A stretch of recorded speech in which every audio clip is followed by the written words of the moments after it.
एक लड़की जो अपने पैरों पर चल भी नहीं सकती थी, मगर बाद में दुनिया ने उसे दुनिया की सबसे तेज औरत का खिताब दिया। अमेरिका के रहने वाले एडी रुडोल्फ, जिनकी 2 पत्नियां थी और इन 2 पत्नियों से इनके 22 बच्चे थे और इन्हीं में से इनकी 20वीं संतान के रूप में साल 1940 23 जून को विल्मा रुडोल्फ नामक एक लड़की का जन्म होता है। पैदा होते ही विल्मा का वजन नॉर्मल से कुछ कम यानी कि 2 केजी था, मगर ये उतनी बड़ी प्रॉब्लम नहीं थी क्योंकि एडी रुडोल्फ की जो फैमिली थी, जिसका बैकग्राउंड पूरी तरह से आर्थिक परिस्थितियों से जूझ रहा था और एक गरीब अवस्था में वो अपने इतनी सारी संतानों की परवरिश कर रहे थे। यही कारण था कि विल्मा जैसे जैसे बड़ी होती जाती है तो उसके पेरेंट्स की चिंताएं बढ़ने लगती है क्योंकि विल्मा आम बच्चों की तरह अपने पैरों पर खड़ी नहीं हो पाती थी।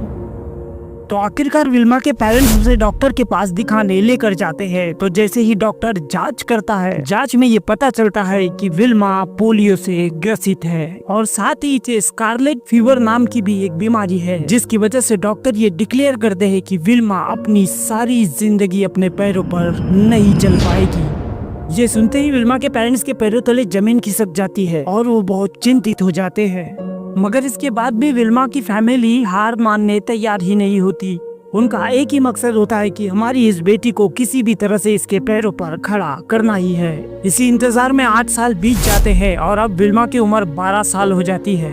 अपनी उम्र के 12 साल तक विल्मा अपने पैरों में मेटल ब्रेस ही पहन कर रहा करती थी और हफ्ते के हर 7वें दिन विल्मा की माँ ब्लांसी रुडोल्फ उन्हें अपने गांव से 80 किलोमीटर दूर किसी हॉस्पिटल में इलाज के लिए ले जाया करती थी।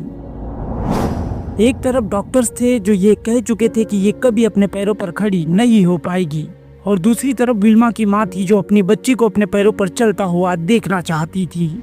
और आखिरकार विल्मा की माँ और उनके परिवार की मेहनत रंग लाती है। विल्मा धीरे धीरे अपने पैरों पर खड़ी होने लगती है और फिर कुछ ही समय बाद विल्मा धीरे धीरे चलना भी सीख जाती है। मगर अब ये लड़की कुछ इतना बड़ा करने वाली थी कि जिसकी कल्पना शायद किसी ने भी नहीं की थी। हाई स्कूल में पढ़ते वक्त विल्मा ने बास्केटबॉल और ट्रैक रनिंग जैसे खेलों में हिस्सा लेना शुरू कर दिया और जब विल्मा ने यहाँ अपना प्रदर्शन दिखाया तो सबकी आंखें खुली की खुली रह गई। विल्मा के दौड़ने की स्पीड सबको आश्चर्यचकित कर रही थी।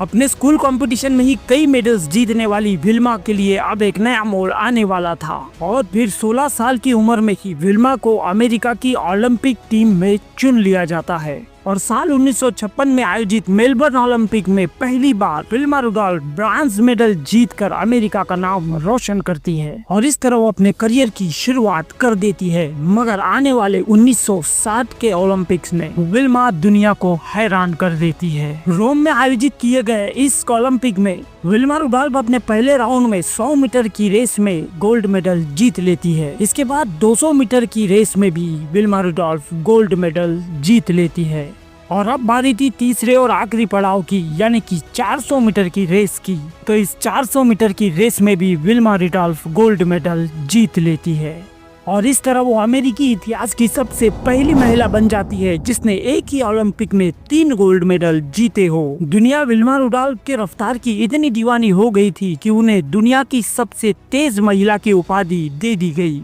विल्मा ने दुनिया को बताया कि हार मानने जैसी कोई चीज होती ही नहीं है, बस अपने सही समय आने का इंतजार कीजिए और देखिए कि जो बच्ची कल अपने पैरों पर खड़ी भी नहीं हो सकती थी, वो अमेरिका के लिए ओलंपिक में 3 गोल्ड मेडल एक ही साल में जीत कर दिखा देती है। विल्मा अब इस दुनिया में नहीं है, मगर विल्मा की रफ्तार आज भी दुनिया में दौड़ रही है। इस स्टोरी ने अगर आपको इंस्पायर किया हो तो एक लाइक जरूर कर देना और वीडियो पसंद आया हो तो सब्सक्राइब भी कर ही जाना। जय हिंद।